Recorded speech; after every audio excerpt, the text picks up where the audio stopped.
लकल हम्द या अल्लाह अस्सलातु वस्सलामु अलैका या रसूल अल्लाह अम्मा बाद। सिलसिला है हमारे नाज़रीन और नाज़िरात के किए हुए सवालों के जवाब देने का।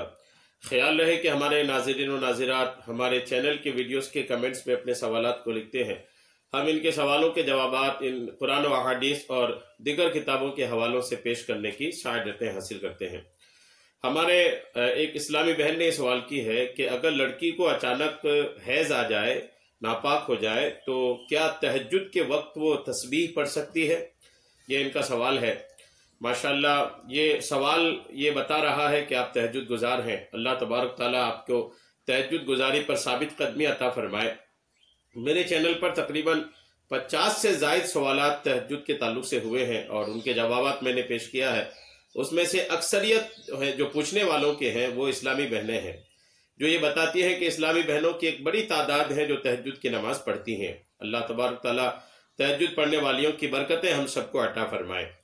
प्यारा सवाल है, चूंकि तहज्जुद पढ़ने वालियों के लिए ये निहायत ही अहम सवाल है कि कुछ दिन इनके महीने में ऐसे होते हैं जिनमें ये नमाज नहीं पढ़ पाएंगी। तो जो तहज्जुद गुजार होती हैं, जो एक इस्तिकामत के साथ तहज्जुद लगातार कंटिन्यू पढ़ती हैं, उनके लिए ऐसे दिन जिसमें नापाकी के दिन होते हैं, उन दिनों वो क्या करेंगी, क्या कर सकती है, क्या नहीं कर सकती, इस ताल्लुक से जान लेना बहुत ज़रूरी है। तस्बीह पढ़ सकती है तो कैसे पढ़ सकती हैं, दिगर चीज़ें जो है पढ़ने के ताल्लुक से वो क्या पढ़ सकती है, नहीं पढ़ सकती है। बहुत प्यारा सवाल है। इंशाअल्लाह मैं जवाब अर्ज करता हूँ, आप तवज्जो के साथ सुनिए और आपको बड़ा यकीनी और बहुत प्यारा इल्म हासिल होगा इस ताल्लुक से। आप तवज्जो के साथ इसको सुनिए। हैज़ और निफास के मुतालिक ये हमें पता रहनी चाहिए। हैज़ यानी जो माहवारी के जो खून होते हैं, जो नापाकी के दिन इस्लामी बहनों के होते हैं, उन दिनों में ये क्या कर सकती हैं, क्या नहीं कर सकती, इस ताल्लुक से बाहर शरीयत हिस्सा दौम के सफ़ा नंबर 379 जिल्द नंबर 1 है जो मकतबतुल मदीना ने शाये किया है। इसमें सदरुल शरिया बदरुत तरीका मुफ्ती अमजद अली आज़मी रहमतुल्लाहि ताला अलैह ने जो लिखा है वो मैं आपको पेश करने की सआदतें हासिल करता हूँ। हैज़ो निफास के मुतालिक अहकाम।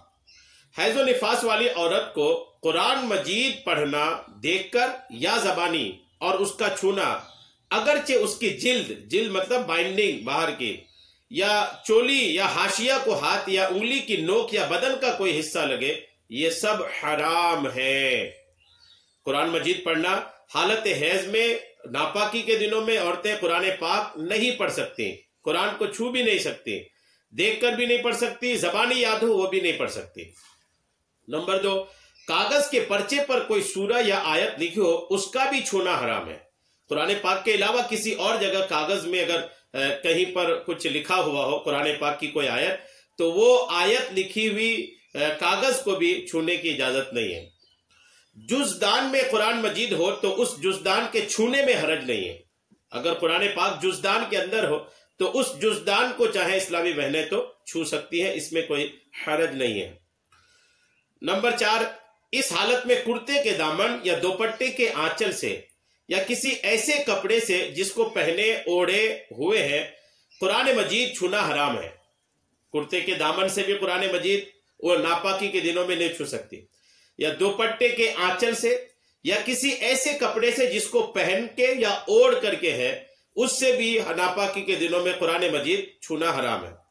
गर्ज इस हालत में कुरान मजीद व कुतुब दीनिया, कुरान पाक और दीनी किताबें पढ़ने और छूने के मुतालिक वही सब अहकाम है जो उस शख्स के बारे में है जिस पर नहाना फर्ज है, जिनका बयान यानी जो जिनके ऊपर नहाना फर्ज है वो जो काम नहीं कर सकते हैं दीनी किताब और कुरान पाक के ताल्लुक से, वैसे ही नापाकी के दिनों में औरतें भी नहीं कर सकती। मुअल्लिमा को हैज या निफास हो, अगर कोई मुअल्लिमा है, पढ़ाती है और वो हैज वाली हो गई, नापाक हो गई, तो एक एक कलमा सांस तोड़ तोड़ कर पढ़ाए और हिज्जे कराने में कोई हरज नहीं है।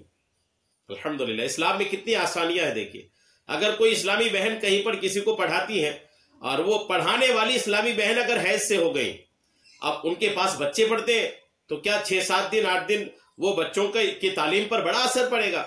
तो इस्लाम ने उनके लिए आसानी ये दी कि वो इन दिनों नापाकी के दिनों में जो है ना वो हिज्जे करा दे, उनको रवा जो है, मतन जो है, रवा जो है वो बच्चे पढ़ लें और हिज्जे ये करा दे। हिज्जे कराने में और एक एक कलेमा सांस तोड़ तोड़ करके पढ़ाने में कोई हरज नहीं है। अल्हम्दुलिल्लाह। دعائے قنوت پڑھنا اس حالت میں مکروہ ہے، دعائے قنوت نہیں پڑھ سکتے، حالت حیض میں دعائے قنوت نہیں پڑھ سکتے۔ قرآن مجید کے علاوہ اور تمام اذکار، کلمہ شریف یعنی قرآن کے علاوہ، اب سن لیا، قرآن مجید کے علاوہ اور تمام اذکار، کلمہ شریف، درود شریف وغیرہ پڑھنا بلا کراہت جائز بلکہ مستحب ہے۔ قرآن پاک کے علاوہ تمام اذکار، ذکر و اذکار، تسبیح، تحلیل، کلمہ شریف، درود شریف، یہ سب پڑھنا کیا ہے؟ بلا کراہت جائز ہے، مستحب بلکہ مستحب ہے۔ بلا کراہت کا مطلب اس میں کوئی ناپسندیدگی نہیں ہے، کوئی کراہت نہیں ہے، بالکل بھی مکروہ نہیں ہے۔ آپ تسبیح پڑھ سکتی ہیں، آپ تسبیح کے ساتھ درود شریف پڑھ سکتی ہیں، کلمہ شریف پڑھ سکتی ہیں، دیگر جو اذکار ہے وہ کر سکتے ہیں۔ اور ان چیزوں کو وضو یا کلی کر کے پڑھنا بہتر ہے۔ جب آپ حیض کے دنوں میں ایسا کچھ پڑھنا چاہتی ہیں تو وضو بنا لیں، کلی کر لیں، پھر اس کے بعد پڑھیں۔ ویسے ہی پڑھ لیا جب بھی حرج نہیں ہے، اگر بنا وضو بنا کلی کے پڑھے تو بھی حرج نہیں، لیکن بہتر ہے کہ وضو بنا لیں۔ اور ان کے چھونے میں بھی حرج نہیں ہے، کہیں پر کلمہ شریف لکھا ہو چھو سکتی ہیں، کہیں پر درود شریف لکھے کسی کاغذ میں ہو اس کو بھی چھو سکتے ہیں۔ ایسی عورت کو آذان کا جواب دینا جائز ہے، ماشاءاللہ۔ حالت حیض میں آپ آذان کا جواب دے سکتی ہیں، آذان ہو رہی تو آذان کا جواب ہے نا، ناپاکی کے دنوں میں آذان کا جواب بھی دے سکتے ہیں۔ ایسی عورت کو مسجد میں جانا حرام ہے، اگر چور یا درندے سے ڈر کر مسجد میں چلی گئی تو جائز ہے، مگر اسے چاہیے کہ تیمم کر لے۔ یوں ہی مسجد میں پانی رکھا ہے یا کنواں ہے اور کہیں اور پانی نہیں ملتا تو تیمم کر کے جانا جائز ہے۔ عیدگاہ کے اندر جانے میں حرج نہیں ہے، ہاتھ بڑھا کر کوئی چیز مسجد سے لینا یہ بھی جائز ہے۔ اس حالت میں روزہ رکھنا اور نماز پڑھنا حرام ہے، حالت حیض میں روزہ رکھنا اور نماز پڑھنا حرام ہے۔ خانہ کعبہ کے اندر جانا اور اس کا طواف کرنا اگرچہ مسجد حرام کے باہر سے ہو ان کے لیے حرام ہے۔ خانہ کعبہ کے اندر جانا اور اس کا طواف کرنا اگرچہ مسجد حرام کے باہر سے ہو ان کے لیے حرام ہے۔ ان دنوں میں نمازیں معاف ہیں، یاد رکھیے گا، ان دنوں کی جو نمازیں ہوتی ہیں وہ معاف ہوتی ہیں، ان کی قضا بھی نہیں ہے۔ اور روزوں کی قضا اور دنوں میں رکھنا فرض ہے۔ جو ناپاکی کے دنوں میں رمضان کے روزے چھوٹ جاتے وہ دوسرے دنوں میں قضا کرنے پڑیں گے۔ نماز کا آخری وقت ہو گیا اور ابھی تک نماز نہیں پڑھی کہ حیض آیا یا بچہ پیدا ہوا تو اس وقت کی نماز معاف ہو گئی، اگرچہ اتنا تنگ وقت ہو گیا ہو کہ اس نماز کی گنجائش نہ ہو۔ یعنی ابھی نماز کا وقت بچا تھا، ابھی نماز نہیں پڑھی تھی کہ حیض آ گیا، تو اس وقت کی جو نماز ہے نا، جس وقت کی نماز میں حیض آیا وہ نماز معاف ہو جاتی ہے۔ نماز پڑھتے میں حیض آ گیا یا بچہ پیدا ہوا تو وہ نماز معاف ہے۔ اگر نماز پڑھتے پڑھتے نماز کے دوران ہی حیض آ گیا تو وہ نماز بھی معاف ہے۔ البتہ اگر نفل نماز تھی تو اس کی قضا پاک ہونے کے بعد واجب ہے۔ نماز کے وقت میں وضو کر کے اتنی دیر تک ذکر الہی، درود شریف اور دیگر وظائف پڑھ لیا کرے جتنی دیر تک نماز پڑھا کرتی تھی کہ عادت بنی رہے۔ یہ بہت پیارا جملہ صدر الشریعہ نے ارشاد فرمایا کہ نماز کے وقت میں ناپاکی کے دنوں میں اسلامی بہنیں وضو کر کے اتنی دیر تک، جتنی دیر تک نماز پڑھتی تھی، ذکر الہی کرتا رہے، اللہ کا ذکر کرتے رہے، اللہ کو یاد کرے، اللہ کے نام لے کر کے اللہ کو پکارے، درود شریف پڑھے اور دوسرے جو وظائف ہیں یہ نماز کے وقت میں کرتی رہے۔ اس میں ہوگا یہ کہ عادت بنی رہے گی۔ تو جو تہجد گزار اسلامی بہنیں ان کے لیے بھی یہ کرنی چاہیے کہ آپ تہجد کے وقت پھر بھی اٹھا کریں، اگرچہ آپ ناپاکی کے دنوں میں ہیں پھر بھی تہجد کے وقت اٹھا کریں اور اٹھ کر کے ذکر و اذکار، تسبیح و تحلیل یہ پڑھتے رہیں تاکہ یہ اٹھنے کی جو عادت آپ کی ہے نا یہ بنی رہے۔ اور آپ کی نیت اچھی ہے تو الحمدللہ اس وقت اٹھنے کا ذکر و اذکار، تسبیح و تحلیل اس کا ثواب بھی آپ کو بہت بہتر ملے گا۔ اور پھر اللہ سے دعا کرنے کا دروازہ تو کبھی کسی کے لیے بند نہیں ہوتا، تو آپ اس وقت دعائیں بھی کر سکتے ہیں۔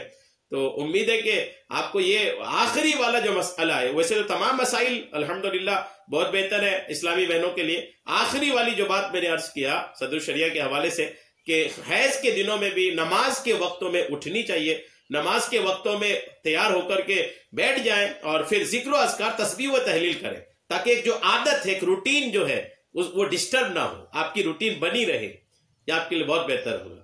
امید ہے میری بات آپ کو سمجھ میں آ گئی ہوگی۔ اللہ تبارک تعالی ہم سب کو سننے سے کہیں زیادہ عمل کی توفیق عطا فرمائے، آمین بجاہ النبی الامین صلی اللہ تعالی علیہ وسلم۔